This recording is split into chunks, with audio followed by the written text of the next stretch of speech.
Well, good morning viewers and welcome to my channel. This is the Bashan motorbike 125cc. When you buy it, it comes in a crate. So all I've done at this stage is take the cardboard box off, and you've got a fairly rigid steel frame in there, and I'm going to unpack it. So first thing I'm going to do is take the top off. As I haven't got a video camera holder, I'm just going to do this video in sections and come back and tell you what stage I'm up to and what needs to happen. But you don't need to see me undoing screws and bolts.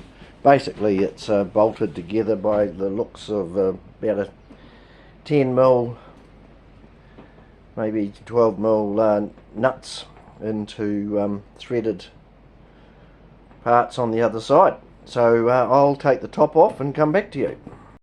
Well, it's taken me probably about half an hour or so to take the frame off around the bike.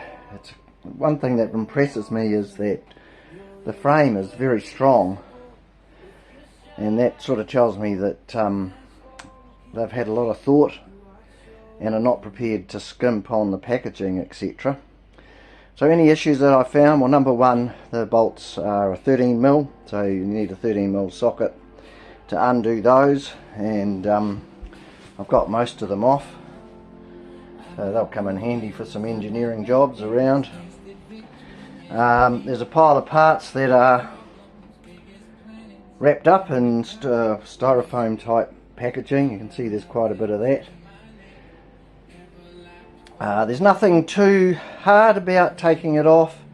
Even the quality of the ties are a very strong, I don't know whether you can see that very well, but they're a very strong plastic coated wire, which again just shows the quality. I certainly haven't been worried about anything. There's one, you can see it, one tiny scratch there which has happened. The only thing that really worries me is down the back here, is the brake line is severely squashed by the exhaust, which tells me that the back end is compressed down somehow, and I can't see any sort of shock absorber that would lift that. Sometimes they have a torque type shock absorber in under here, but I can't see how to get the seat off to get this plastic out, and I can't see how I'm going to lift the back up, because even if I sit on that, it's going to squash that brake line even more. The manual is there, but there is absolutely no instructions at all in that on how to assemble the bike. There's a battery acid there with the only instructions that I've seen so far on how to put that in. But other than that, I've got the handlebars to put on, the front wheel to put on, and then I can start, I'll put the side stand on. It may spring up at the back when the front gets released, but I can't see how that's going to happen. Now I must say that I am not a trained mechanic.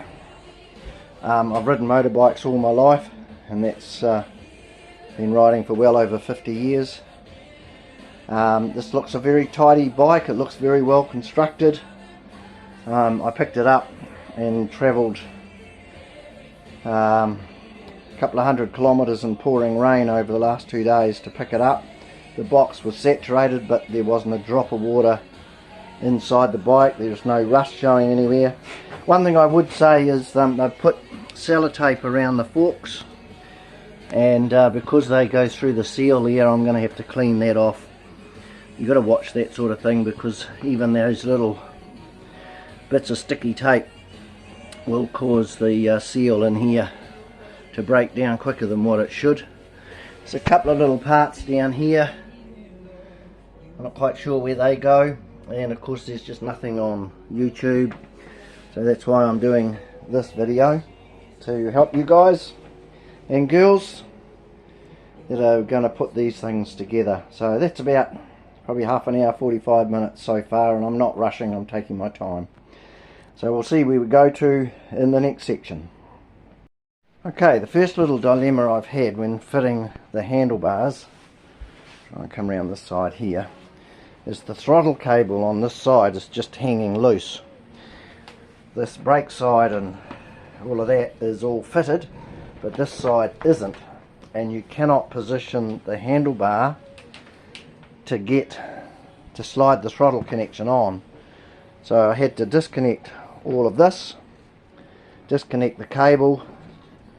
That's all just comes off with 2 screws. There's a little lug inside here that just pops out, and then it goes back in one way, and you can slip the cable out.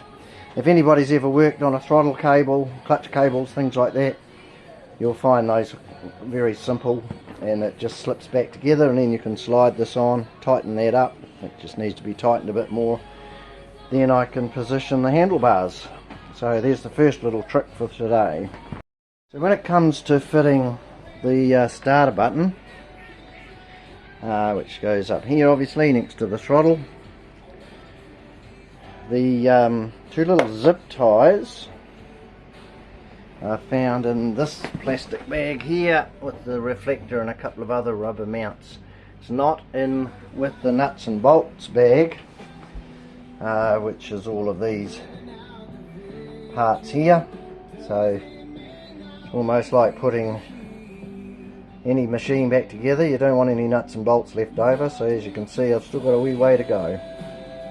Okay, so where am I up to now? So we've fitted the front wheel, so I needed the help of the good wife while I lifted the front. I took the brake calipers, front brake disc section off to make it easier, so she didn't have to fit them, because I'll have to pry apart the discs in there that you can see, hopefully. They need to be pried apart to go over the disc part on the front, and I've lifted the back, so you come around this side. There's this bolt here, can you see it where I'm pointing? This bolt here, that bolts in, and you've got to lift the back wheel up. And this was what I was worried about here, is this hydraulic line here. When it comes from the factory, that's pinched closed, so I hope it hasn't damaged the inside, otherwise I'm not going to have any back brakes. So now I've just got to fit the foot brake. Now this is supposed to have an electric start. That's what they advertised it as. That's a kill switch. They said the electric start is next to the light switch, but the only thing I can see there is a horn. So it'll be interesting to see if I have to kick start it or whether it's going to start. Maybe that is the starter, but on the manual it says it's the kill switch. So anyway, time will tell. It's not fitted properly. That should be on the other side of that, but that cable interferes with that cable if you do that. I hope you can see what I'm pointing at. But anyway, those two can be swapped around. It just unclips and that unbolts. Not hard. So now it's starting to look more like the motorbike it's meant to look like. I'd like to know how to get the seat off. I haven't seen any cables. Normally there's a cable you push, or a clip, and they sort of open up from the front and pull forward, but I can't see anything there. There was some plastic you might have seen in the earlier videos. There's a little bit of it still in there, in here. Really annoying plastic. So as you can see, there's still quite a few parts to install, and still quite a number of nuts and bolts. So the bolt for the suspension, there's 2 of these, and it's the longer one from what I can gather. Anyway, we press on and we'll see if we can put some more parts together. I've probably spent a couple of hours on it now, but I'm taking my time. It's a beautiful day in winter, well, nearly winter in New Zealand, and I'm doing this on my front deck, and my wife would like to see it off the deck as soon as possible, I would imagine. Right, so now I have fitted the brake pedal on this side and the footrest. It's important that those go together because these two bolts are the only ones that will fit in here out of the ones that are left. Obviously that's for a spring, so I've got to work out where that's going to go. Worry about that later. So that's all good. Just tighten those up. One thing, don't force the bolts in. If they're not going up finger tight, then you've got to shake things around a bit. Don't try and force it. Don't think, oh, I'll just get the spanner and tighten it up, because you'll cross thread it and wreck the nut and possibly the thread which is built in to the frame. But yeah, I'm very much like the look of the bike, so it'll be interesting to see how she goes. Now, before you put your brake pedal on and your footrest, make sure that spring goes in. It's much easier to fit when it's all loose. You don't have to use any tools. You can see I'm a bit disappointed. I've had to scratch the frame a bit. Got a little black touch-up paint. We'll sort that out. And now the brake pedal is springing up as it should. So don't forget that. There's two bolts, longer one at the top, shorter one at the bottom. I always screw them in to where they're going to sit, just to make sure, a couple of turns with my fingers to make sure that they are the right bolt for that nut hole, as they are welded into the frame. So that's the foot assembly, foot brake assembly and forward footrest. Alright, so the next stage has been to fit the back footrest, the one with the longer stem, longer arms on it. This one here, the longer one, goes on the kickstart side, the right hand side, and I had to bend, I don't know where you can see it there, I had to bend this reservoir for the foot brake back just very slightly, and you've just got to be very careful at that. Don't bend it too far or too fast, because it's just a little welded bracket and it'll snap off. So just be very careful with that. So I'll go and fit the other one now. It's a 13mm, no, sorry, 10mm socket. Inside I've fitted the gear lever, fitted the left hand back footrest and the chain guard. All very simple, 5-minute job at most. Right, we're up to the stage of fitting the front mudguard, and I've put these 4 grommets in with a flathead screwdriver, just force them in. They have a little groove, you can see that somehow. So they have a little wee groove in them, so it fits both sides of the plastic, and it's obviously a vibration point. And then I'm going to be using those 4 screws there. So we've put the bike together now, put the battery in. I haven't put the side covers on yet, trying to make sure it's going to go. So what I thought was the off switch is actually the start switch. Clutch doesn't need to be in, throttle on.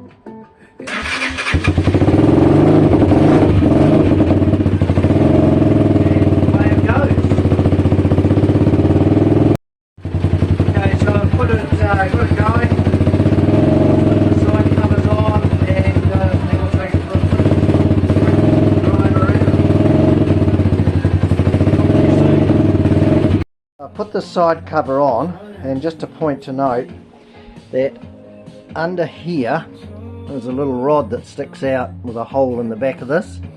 You've got to slide it into there first, and then there are some screws around the back here, so don't forget those or it'll flop around a bit. So I have put on the wind guards for the handlebars. Battery charged up really well. So I've got a few more side panels to go on, which I'd like to do before I take it for a ride. This is just going to be used on the farm, so I'm not putting the mirrors on. They'll just get broken or damaged. So I've got most of the fairings on, or covered, side covers, etc. A few things left over. There's a tail reflector that's supposed to go on there. Doesn't fit properly. Looks like it does, but it doesn't. And there's no screws for it. There's a few screws left over,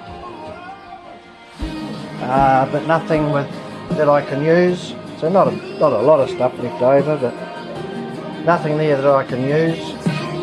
On the side here, the side fairings, they went on reasonably okay. A little bit of sweat and pushing and shoving, but things sort of slide in and clip in, especially at the back there and under here. That was the scratch that was on it. The other thing I noticed straight out of the box was the front indicator here snapped off, so I might put some super glue on that, hold that up. But again, I'm not riding it on the road, so I don't really care if the indicators work or not. But now it's time to take it for a test drive. So the back foot rests are on. They tend to stick out quite a way, and I have to watch that when I'm going through some narrow tracks. Again, it took a little bit of working out to work out which one went on which side, but I talked about that in an earlier clip. So let's go and have a little test drive, see how it goes.